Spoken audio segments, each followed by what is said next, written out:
Хар сүнсний эзэд. Хар сүнсний эзэд нь хаан хар сүнс болон хамгийн хүчтэй оройлогч сүнснүүдийн доор байдаг бөгөөд үрс та нарын засаг захиргаагаар дүүвэл хүрээний түшмэл захирагч гэж үзэж болно. Том гэхэд хэцүү, бага гэхэд ч хэцүү тийм хэмийн хар сүнснүүд юм.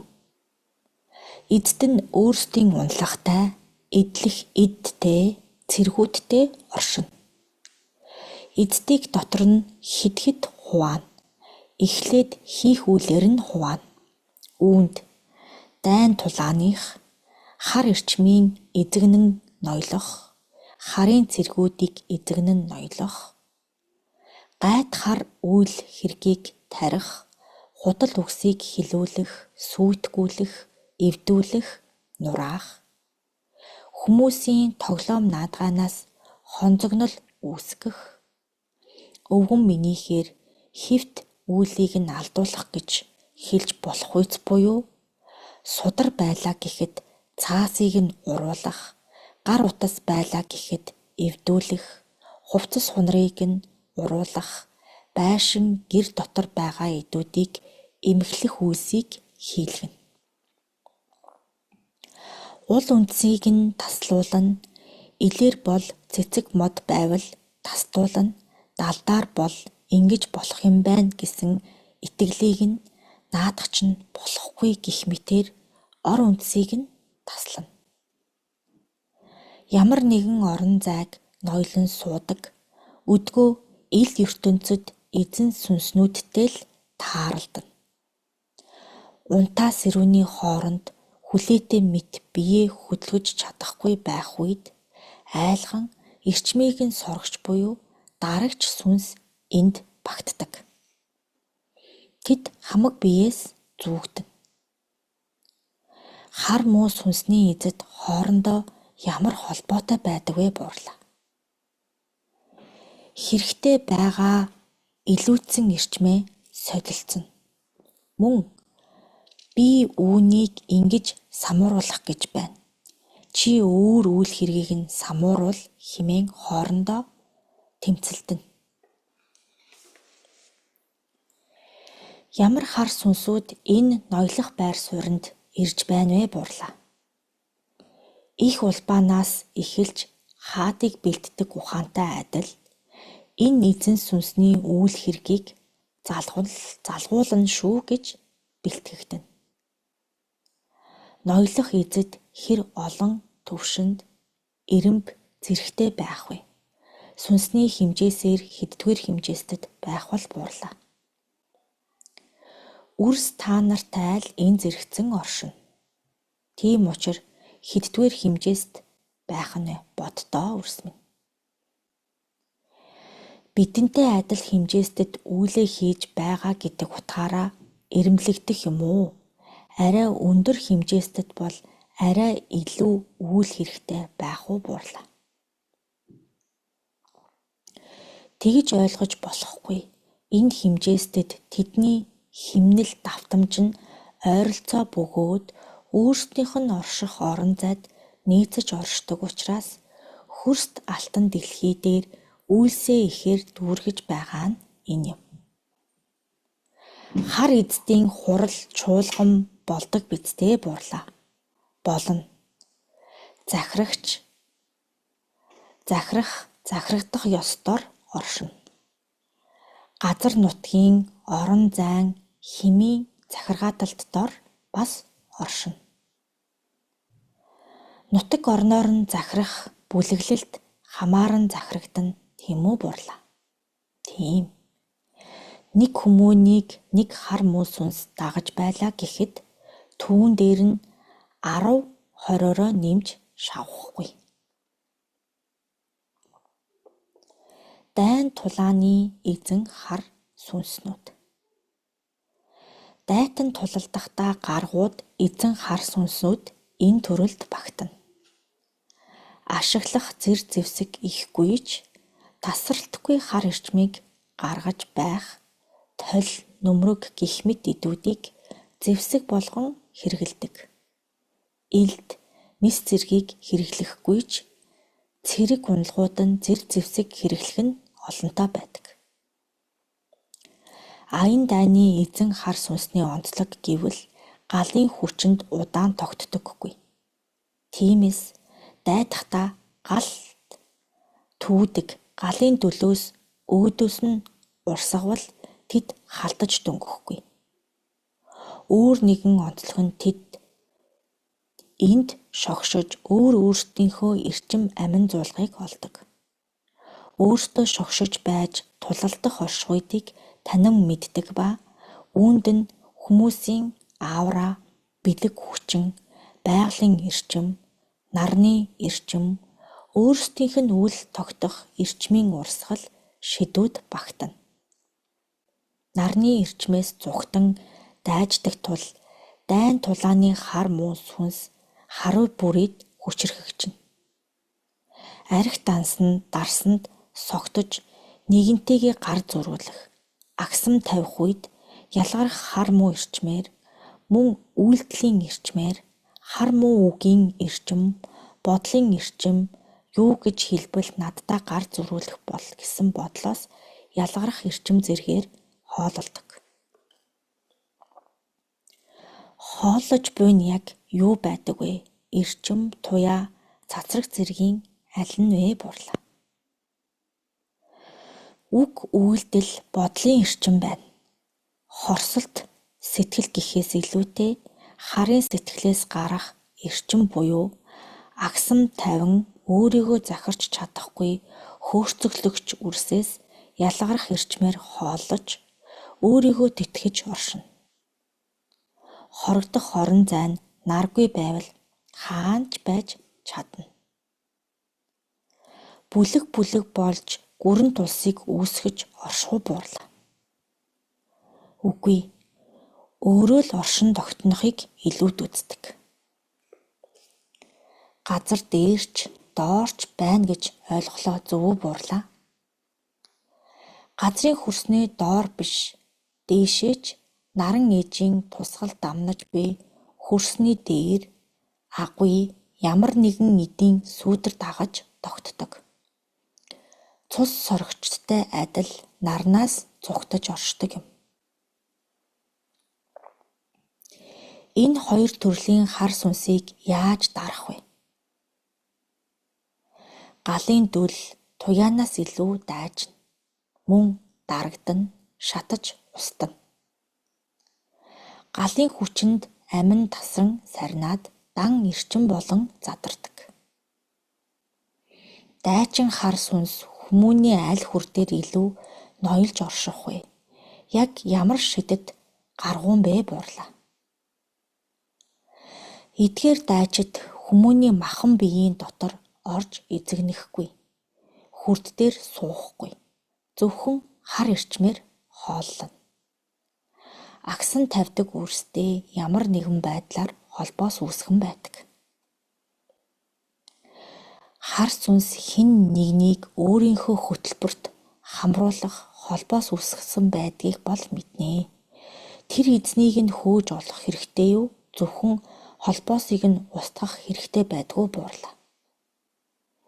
Эзнийг нь ч холбоосыг нь ч олж устгах хэрэгтэй.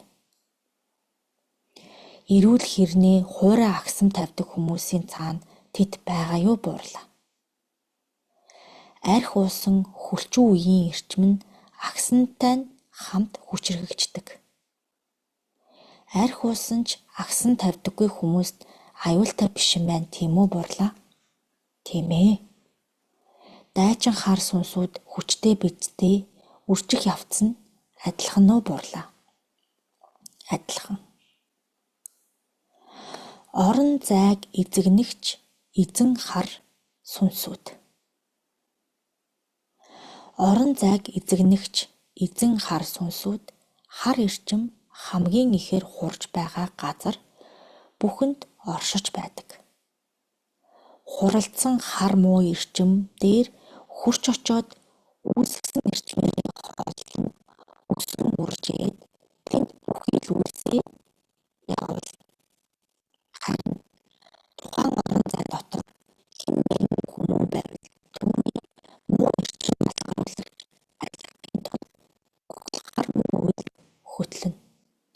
Жишээ нь хар муу үгийг байнга хэлдэг болгоно. Арх дарсанд дурлуулна. Хормон дэв бузарт уруу татна. Зан авирыг нь хувиргана гэх мэтчлэн. Энэ төрлийн эзэн сүнсүүдэд цэрэг, унлага олон байдаггүй ч зарим нь унлага идэлх идүүд хэд бий. Тэд тухайн орон зайнаасаа холдож чаддаггүй. Оршин тогтнох орон зайг нь засан цэвэрлсэн ч эзэн нь ноёлж байгаа эзнийг нь дараагүй бол үүрийн дотроос хар эрчмийг бий болгоод эсвэл унлагуудаа явуулан идүүдээр дамнуулан хар эрчмүүдийг тэнд цуглуулж буцаагаад өөрийн орон зайгаа үүсгдэг. Ийхүү дахин үүсгэхэд аргын орон зайн үйлчлэл дэм тусыг нэгтгэхгүй. Эзэн сүнсийг эрчмээр тэтгэж буй орон зайных нь тэтгэгч сувгуудыг хаалаа гэхэд хэр удаан оршин тогтнох вэ буурлаа. Өөр ямар ч орон зай оршихуйгаас тэтгэгдэхгүй. Хуралдсан хар эрчимтэй орон зай дотроо ам зуулгаан хайм байдаг.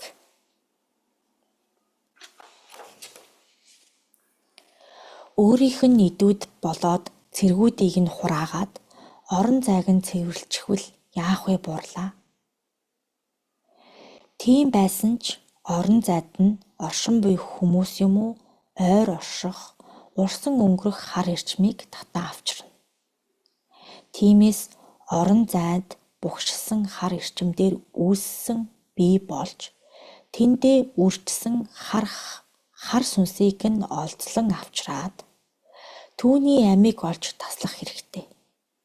Хээр эзэнгүй орхигдсон барилга балгас илүүтэй хурдаг. Амин зийг нь юу байж болох вэ буурлаа. Өөрийн яг гол хэсэгт багахан хэмээн буюу 20-30 хэмээн урттай ам болсон дээс бий. Голд итгэдэг эрчим нь ямар төрлийн эрчим байдаг вэ буурлаа. Орон зай дотор юунаас ч үүссэн бай хамаагүй хуралдсан л байвал ямар ч байж болно. Жишээ нь муу үгийн, муу үйлдлийн гэх мэт эрчмүүд байна. Хар муу үг байнга хэлэгддэг газар бай гэж үзье. Тэнд хар муу үгийн эрчим хуралдан дүүрээд тэндээс хар муу сүнсний ам бүрэлдэн бий болж байгаа юу? Тэгж ойлгож болох уу? Үгүй юу буурлаа. Муу үгсийг хэлээд байвал тухайн орон зайд нь хурнуу гэхээс бус түүний дотор ам бүрэлдэн бий болохгүй. Тэр эзэд хаанаас ирдэг бол буурлаа. Өөр хар эрчим бүрэлдсэн орон зайд өсөн үржиж тэндээс шилжиж ирнэ. Ийм бохирдсон орон зайгаа цэвэрлэх хүмүүс аргын ухаанаар юуг түлхүүг ашиглаж болох вэ? Энд караоке, саун, уушин газрууд багтах байх. Тийм үү буурлаа. Сүнсүүдийг тэгж амархан өөрийнхөөрөө дарж цэвэрлэж дөнгөхгүй. Учир нь тэдгээр сүнсүүдэд өөрсдийн тэмцэлтэй заавал бий. Эдгээр сүнсүүдийг аргын ухаантай өрс засах гэвэл хүч чадал нь хэрхэвч хүрэхгүй. Ямар нэгэн ухаанаар далд оршихуйтай холбогдох чадвартай эрчмийн танин мэдсэн сүнс хэрхэн бий болсныг ойлгон мэддэг үрсэл дарах боломжтой. Түүнээс эгэл жирийн үрс дарах нь юу л болдоо. Альбан тэрэнг даран устгалаа гэж зарим үрс ярьж л байна. Тэгтэл оршин байсан орон зайгаас нь холдуулсныг устгалаа дарж мөхөөлөө гэж хэлээд байгаа ч юм билүү? Ихэнх үрс өдгөө бол тэгжил буй. Энэ дотор альбан байлаа гэхэд түүнийг нь гаргаж хайчаад альбанг устгахчлаа гэх юм. Тэгтэл гаргасан нөгөө альбан нь дэлхийд нэг өөр орон зайтай болоод л оршиж л байгаа. Эсвэл орших орон зайгаа зэхэн бэлдэж буй. Үрсийн мэддгээр нь альбан тэрийг нь жишээ болгосон юм шүү. Энэ хоёр хар сүнс дээрх хар сүнсний эздийн бүлэгт багтдаггүй. Байгаль дээр нэг орон зайг эзэгнээд оршин бай гэж тунгаая. Газар хөдлөлт, үер эсвэл дайн тулаанаар орон зайг нь байхгүй болгочих бол яах вэ? Дахиад шилжээд явчих болов бурлаа. Тэгнэ. Байгалийн гамшигаар устгахгүй юу? Тэр орон зайд нь аянга буувал яах вэ бурлаа? Амин цэнгийг нь олж аянга бууваас тэр дороо задрна. Тэр хар эзэн сүнсийг устгаагүй тохиолдолд өөр орон зай руу шилжчих юм байна, тийм ээ бурлаа. Өөр оршихуй өөр зай руу шилжиж болно. Эсвэл байсан орон зай дотроо дахин хар эрчмийн орон зайг бүрдүүлж байгаад үүсгэн оршиж болно. Хар сүнсүүд бас эрчим чадал, эрэмб зэрэгтэй л байж таарна. Тэд хамгийн дээддээ хэддэх хэмжээст хүртэл байгаавэ бурлаа. 108 хэмжээст л хүрнэ. Цагаан эрчим хаана байна? Тэнд хар эрчим байна. 108 хэмжээст орон зай бусад ертөнцүүдэд засахын, устдахын гэх мэт олон ертөнцүүдэд бүгдэд нь хар сүрэг эрчим байгаа учраас сүнсүүд нь бас хүрч чадна. Хар цагааны оройн дээд эцсийн зорилго нэг учраас хоорондоо гэрээ хилцэлтэй эвтэй бидтэй бурлаа. Нэг зүйлийн хоёр тал болж нэг нэгнээ оршоож эцсийн нэг зорилгод хамтаар нөхцөлийг нь бүрдүүлэх үйлдэл хэдий ч хар цагаан оройн дээд эвлэрэн нэгдэх хилэлцээрт үйлс байхад дайтан тулалдах үеч гарна, эрчмээ булаацалдан орших нь ч байна, орон зайдаа булаацалдах нь ч байна гэх мэтэр бүхий л үйлс өрнөж байдаг. Хоорондоо дайтан тулалдлаа гэхэд тэднийг хамгийн дээр нэгдүүлж байгаа зүйл нь юу вэ бурлаа? Нэг нэгнийгээ оршоох нөхцөл нь нэгдүүлнэ. Хэрвээ 108 хэмжээстэд хар сүнсүүд байхгүй бол 108 хэмжээстийн орон зайд цагаан өвгөд ямар үйл хэргийн тулгуур дор, ямар орон зай дотор орших юм бэ? 107 дугаар хэмжээстэй сурган хүмүүжүүлэхийн тулд үгүй шүү дээ. Юунаас бүрдэлснээс хамаарат хоёр өөр орон зайд байгаа сүнсүүдийн хооронд орон зайгүй болсон нь нэгнийхээ орон зай руу нэвтрэх, орон зайгүй болсон нэгнийгээ түлхэх тохиолдолд байх уу бурлаа. Нэвтэрч болно. Өөрт нь оршин тогтоход болох үс юм байна гэж шийдвэл оршино. Түүнчлэн эзэнгүй бөгөөд хар эрчим хуралдан байвал хар муу үгийг хэлбэл тэр орон зайд зөвхөн хар үгээс үүдэлтэй эрчим тогтно. Эсвэл задарна. Мөн дээш доош хөөрч болно. Хэсэг болгон задарч нэг хэсэг нь үлдгийг тогтно гэж байгаа юм. Хид хідэн зүйлийн хэлхээ улбаагаар үүснийг хуралдсан гэж буй юм аа. Эрчим хэмээн тэс ондоо орон зайд очихгүй юу бурлаа. Оршиж дөнгөх юм байна гэсэн дээрээ л очино. Багхан хэмэрч болтугай оршиж дөнгөх үйц орон зайд очоод өөрийн гисэн цогцол буюу нийцэмжийг бий болгоно. Европт том эдлэн газар орд харшуудад эдгээр орон зайн эзэд их байдаг болов бурлаа.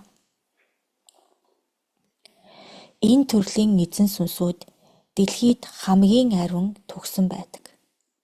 Жишээ нь нэг гэрийн 3 үр байлаа гэхэд нэг нь нэгэндээ гомдож хорсож байхаваас тэр дотор хар эрчмийн, үгийн, үйлдэлийн, бодлын эрчмүүд хуралдаан үүсч хар эрчмийн орон зайд эзэн сүнс ноёлоод л дахиад хар эрчмээ бий болгоорой гэж баясаад л тогтож байна даа.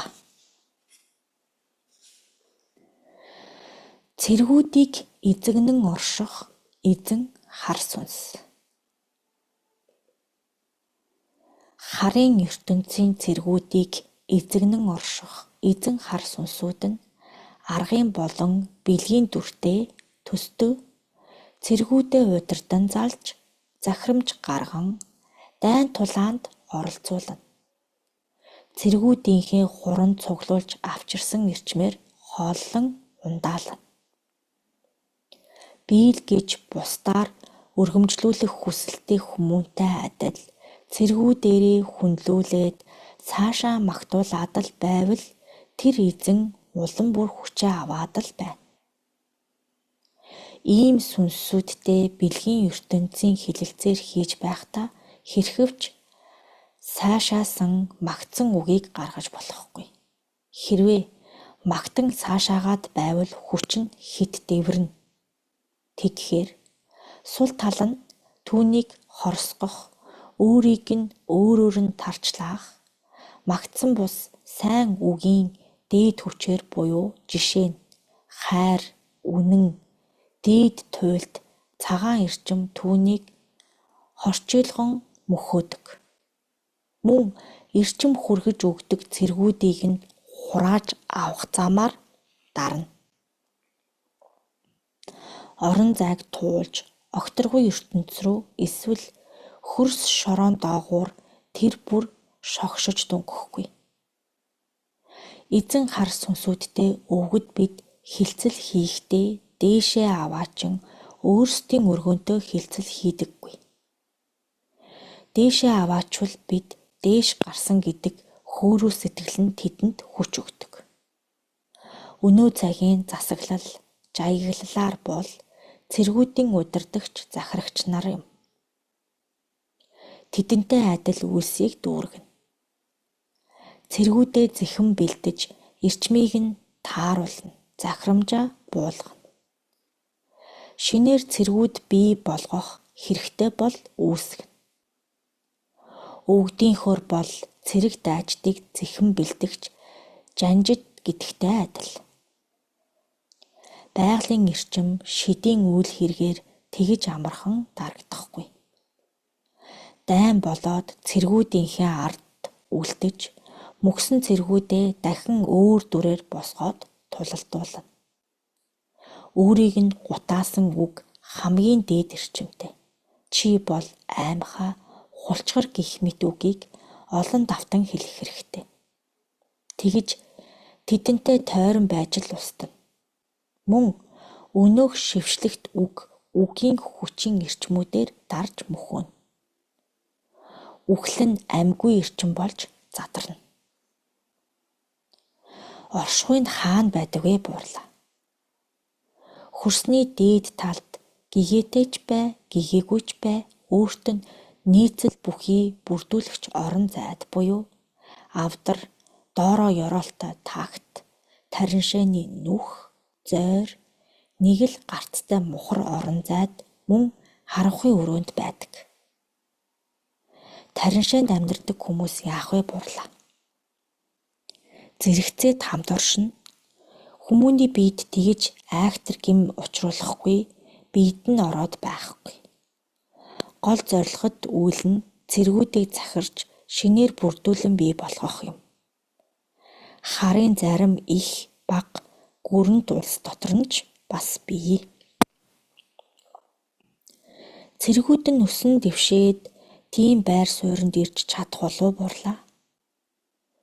Цэргүүд нь өсөн дэвшиж өөрийнх нь байр суурьнд ирж болох ч 2 буман жил шаардлагатай. Заавал дараагийн захирах нэг хажуудан зэхэн бэлтгэдэг. Өөрөө зэхэн бэлтгүү, дээрээс бэлтгүү буурлаа.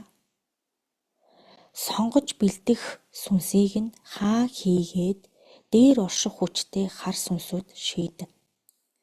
Зарим үед бол за би үүнийг өөр шигээ болгож өөрийнхөө үйл хэргийг залгамжлагч болгоё гэж шийдэн.